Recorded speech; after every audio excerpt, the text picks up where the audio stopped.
Am I the a-hole for not letting my brother have my house for his wedding? I have younger brothers, and one of them I've always gotten along with really well. Until his girlfriend came along. It was a gradual change in our relationship. But I think my brother made a mistake of making some fair/unfair comparisons between her and me. For example, I've overheard him and his girlfriend in a heated argument when she was trying to quietly hiss angrily at him for praising his sister's cooking, my cooking, more than her cooking. But it is their relationship, and I haven't ever gotten involved in those niggles, even though I am aware of them. Anyway, they got engaged recently, and while my brother's family is here, all of her family needs to travel here for the wedding. When they got engaged and came over to our house to break the news to us, we congratulated them, and then my brother said that they had something to ask us. His fiancée then asked if we could move out and live with my parents for 3 weeks, while they used our house for her family to stay in, both before and after the wedding. I have a lovely big house that I live in close to the city with my husband and 5 children. Plenty of rooms, pool and gardens which we have spent years establishing. My kids catch the bus to school from here, a 10-minute bus ride, and I work from home, and my husband works about 10 minutes drive away. My parents, on the other hand, live another 40 minutes away on rural acreage. And while we have stayed at their house every now and then with our children, we have never stayed more than a weekend. Anyway, after I got over the initial shock of her request, with my brother just sitting there nodding his head, I said no, it wouldn't be possible, though I would love to be able to help them with their wedding in other ways, and I suggested we could host a family gathering at ours. I tried to explain that it is not suitable for my family with 5 kids to stay with my parents for 3 weeks. We have school, work logistics, and my parents are getting older, and probably would not be able to cope with 5 noisy kids around all the time. It did not go down very well at all. My brother started angrily telling me that I was being very rude and unhelpful, and that this was only for 3 weeks and would save them a lot of money accommodating all of her family. His fiancée walked out yelling behind her that she always knew I thought myself better than her. My brother followed her out, and my husband and I were left to sit there, in shock at what just transpired. Am I being selfish for not wanting to do what they requested and move my family out of our home for 3 weeks? Edit. I should add that my brother knows that a couple years ago, my husband, my kids, and I willingly moved out of our house and into a caravan to travel around the country for 4 months. So I can see why he would think it would be okay for us to move out for 3 weeks to my parents. He probably thinks we could have a little bit of a staycation, and my parents' property has far more space than what we had when we were traveling around in a caravan. But him not having kids yet, he doesn't understand the school/work/aging parents side of things. So yes, I reckon he could see me as being quite selfish for not wanting to give up my convenient lifestyle at a time of his choosing. Now for the top comments. Only 3 weeks? Only 5 kids? Only your home? Only for some strangers you've never met? Why aren't you agreeing immediately? That sounds so reasonable. They are entitled jackwagons. This is why hotels and Airbnb exist. Not day home. Not day home. Who knows what an entire wing of a family could do or damage while you're roughly an hour away for nearly a month? Damages they wouldn't bother helping repair because we're family now. Sounds like maybe sister-in-law lied about having a nice house, etc. with her husband-to-be. But the reality is, it's your house. Why else would they need you gone for so long, and why are they letting her family stay? To be so dismissive of the comfort of your parents, your brother's own parents, and the issue this could cost you and your children. Growing children need sleep. If you do this, they'd have to wake up more than an hour earlier to get to school in such on time. Also in some states, letting them stay for 3 weeks is legally giving them permission to be considered occupants of the house, and you need a heck of a lot of paperwork to evict multiple people. Sister-in-law's reaction to her calm refusal is also a bit suspect. Immediately accusing you of thinking so highly of yourself? I think someone's projecting.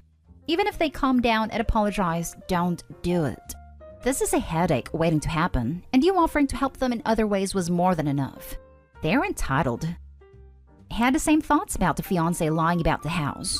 She sounds like a peach. Yes, yes, yes on the occupancy issue. Opie needs to check out what the local laws are to have that knowledge in her back pocket. This comment is right on it. Not day home. What the holy hell? Not day home. She has some nerve, and your brother isn't much better. If any more conversation comes up, just tell them no, and there will be no further discussion. Not they home. They ask, they got an answer. If they had asked if they could live with you for 3 weeks, I could have seen where they were coming from. But asking your huge family to just go and live with your parents because they said so? Yeah, no. Not today home. Since when is your home a hotel anyone else is entitled to use? Besides, I wouldn't do it even if your parents lived down the street. Do you know these people? How can they guarantee that your things would be respected? How are they going to pay for any damage/repairs? Next story. Am I the a-hole for walking out on a bachelorette party when I'm the maid of honor? I went to a bachelorette party in Atlantic City. After a 4-hour drive, the bride, we'll call her Melissa, could not be bothered to get out of her seat and give me a hug or introduce me to the other girls. No one made any effort to get to know me at dinner. When the bill came, the girls said we'd split it evenly, which wasn't fair to me because I don't drink alcohol, and they all ordered multiple drinks. There were 11 girls, and I didn't want to be the only one who didn't want to split the bill. So I ended up having to pay $65 for my $13 meal. Then we went to a nightclub. When we got out around 2 a.m., my ears were ringing so much. I couldn't sleep that night. Despite not sleeping, I got up early Saturday because we were going to an escape room at noon. I made the entire house breakfast so the girls could eat quickly and we could make it on time. But they overslept and we missed it. Then we got brunch, and the ride over was a nightmare. I should mention I was appointed designated driver. Half the girls took an Uber since my car only seats 5 people, and the other half went with me, including Melissa. It was storming in AC, and the streets were flooded. I'm talking water up to my thighs. I didn't think my old car would make it. The girls could see what kind of car I drive. I decided to complain about how they can't file their taxes jointly with their husbands because their combined income would be over $400,000, all while I chauffeured them. Not only was splitting the bill unfair to me because I don't drink, but since I was driving everyone around, I was the only one paying for gas and parking fees. They insisted on splitting the brunch bill too, so I had to pay $45 for my $15 lunch. After the rain stopped, we went to the boardwalk to do a scavenger hunt. Melissa chose the teams, and she didn't even put me on her team. I'm her maid of honor, and yet she didn't want to spend that extra time with her best friend. Then the girls wanted to get drinks on the boardwalk, where I was again excluded from conversation. I was the only quirky girl amongst sorority types. We were scheduled for a booze cruise with an arrival time of 5:30 p.m., so as it started nearing 5, I said we should get going. But the girls wanted to finish their drinks, and we had to scramble to get out of there. Again, half the girls took an Uber, and the other half went with me, but we couldn't find my car. Melissa started flipping out about missing the cruise, so the girls took an Uber and ditched me in the parking garage. At this point, I broke down and started sobbing. I drove back to the Airbnb, $450 per person, and packed up my stuff. I left around 9 p.m. and drove through the night. No one texted me to see if I made it home. Melissa hasn't talked to me since. I guess she's mad at me for leaving. Am I the a-hole for leaving? Did I overreact? Not today home. They took advantage of you all night, and then had the audacity to ditch you in a parking garage after you have been footing the bill for half of the transportation and part of their meals beyond what you actually owed. If I were you and she doesn't reach out, I wouldn't even go to the wedding based on how she has treated you. You deserve better and an apology. They've essentially been treating you as a tag-along chauffeur. Thank you. I completely agree with you. At this point, I think I will still go to the wedding though, because I already paid for my bridesmaid/maid of honor dress and my hair appointment. I may as well get the fancy wedding dinner at the very least. I'm not an entitled person at all, but so far I've gotten nothing out of this and have just been used and discarded. If you go, do your thing, and get your meal until you got all you need, then dip out. You were used and used and used. Time for you to be your own advocate. Alternatively, if you have another close friend nearby, maybe consider using your dress and fancy hair and go out for a nice evening/dinner with a friend who actually appreciates you instead of the wedding. That way nothing goes to waste, and you don't have to be around people who only want you around if you can be their step stool. Not stay home. The fact that she didn't even bother to check up on you after ditching you and then having you disappear into the night shows that she doesn't really care. And this is one of those friendships where you might have just outgrown each other. Thank you for your comment. I do agree that we've outgrown each other. She's used me time and time again, and I'm finally putting my foot down. I'm just sick of this.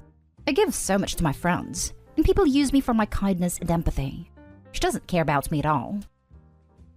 Next story is titled, Am I the a-hole for refusing to apologize to my boyfriend's vegan daughter for forcing her to eat shawarma?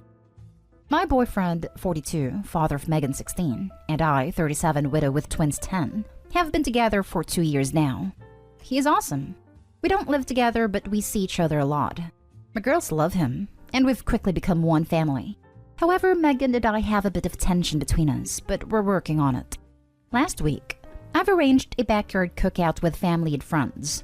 I've invited my boyfriend and Megan. He accepted the invitation, but Megan was like, cookout. Not sure. Meat and whatnot. She's 100% vegan and goes by the nickname Megan the Vegan. Anyway, she said she wasn't coming, and I said no problem. I got busy with guests, and the main dish was grilled chicken shawarma. To my surprise, Megan showed up with my boyfriend and went straight to sit with her phone watching YouTube. He asked my boyfriend why he didn't give me the heads up, and he said he called, but clearly my phone was inside the entire time. Everyone grabbed their plates and I started serving them shawarma one by one. Then Megan showed up in front of me extending her empty plate for me to fill. I felt confused at first. I asked if she was going to have shawarma like the others, and she said, "Ew, no," and proceeded to say she expected me to have something vegan to grill. I was like, "I'm sorry, what's that?" She made a face and went on a long detailed explanation about the vegan grill recipes I could have made to include her in the gathering. I said I didn't even know she was coming, let alone know that she wanted specific vegan grill recipe. I said shawarma was all I had, and directed her towards salad/appetizers to choose from. But she pitched a hissy fit about how I made zero effort to include her in the party. Even worse, I was basically forcing her to eat shawarma, but not preparing a vegan recipe for her knowing she's vegan and can't eat meat. I argued that this wasn't true, and that it wasn't my fault she decided to show last minute and at least could have brought something to eat. She said, "Daddy called you like 100 times already, and you probably purposely avoided answering since you probably had nothing prepared for me and didn't even want me to come in the first place." She put the plate down and sat watching us eat, saying I excluded her from even sitting at the table with us, even though she herself said she didn't want to sit and watch us eat meat. It was not cool. Mood 100% ruined. She refused to speak to me or say goodbye before leaving. Just kept claiming I made her go hungry at my home and disrespected her lifestyle by directly forcing meat on her. My boyfriend said it was just miscommunication, but I stated I'm not required to cook for her. She wanted me to apologize for the poor experience, but I refused. Now for the comments. Not day home. Welcome to the teenage years. Her father should have handled her attitude. He's probably got plenty of vegan food at his home he could have brought instead of relying on Opie to cater for a dietary lifestyle. She didn't know she had to provide for the event. Based on her behavior in this instance, I'm betting Megan didn't get her nickname because she's the nicest vegan. Not day home. It would be different if she had said she was coming, but since her father wasn't getting a reply, if it was that important, they could have grabbed her vegan whatever on the way. Your boyfriend sucks for not telling her to shut her mouth and quit being an insufferable brat. She could eat salad or whatever. She chose not to. That is correct, and I agree with you. Thanks for your input.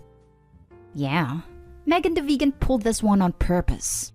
Frankly, anyone with dietary restrictions wanting to attend a function should never expect to be catered to. They should bring their own food, and if there are options for them provided, that is great. Agreed. I feel this was on her and my boyfriend. I've never cooked for her before, so I'm not sure why she was expecting me to cook this time. Now for the last story.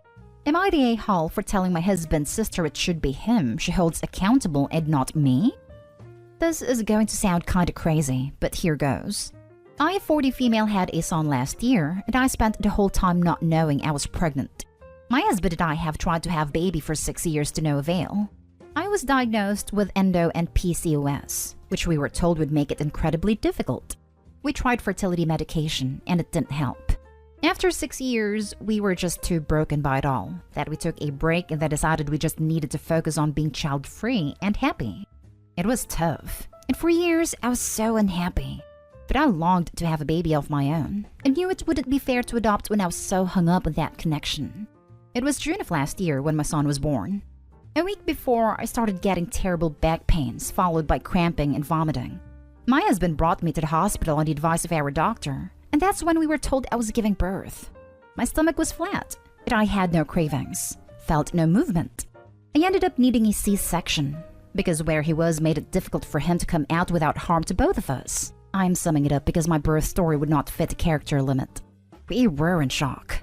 But considering my son was healthy and I recovered well within the first week, we got lucky. Everyone was stunned. Family, friends, us most of all. Anyway, now on to the point. Everyone was just so happy for us and seemed to celebrate the fact we had our own surprise baby. But a couple of weeks ago at my husband's parents' house, my husband's sister straight up said she believed I knew and didn't tell her, and how pissed she was at me for keeping it to myself. My husband told her she was being ridiculous. She told me I owed it to her to tell her she was becoming an aunt. Then I asked her why she was blaming me instead of my husband. She said that I didn't tell him either. I told her I would have told my husband had I known. And if she honestly believes I knew all along, then he would have known too. And she should direct her anger and accountability at him because I didn't owe it to her to tell her. He would be the one to owe her that in a sense. She is claiming I made it sound like she's nothing. But she's only my in-law. She is his sister is the way I look at it. So it should be more on him than me for playing this weird blame game she wants to play. Am I the a-hole? Not the a-hole. She is making this about her when it's not. Tell her to Google cryptic pregnancies and shut the hell up. Not the a-hole. But to be honest, just don't play into this weird freaking breakdown she's having. Don't entertain it at all.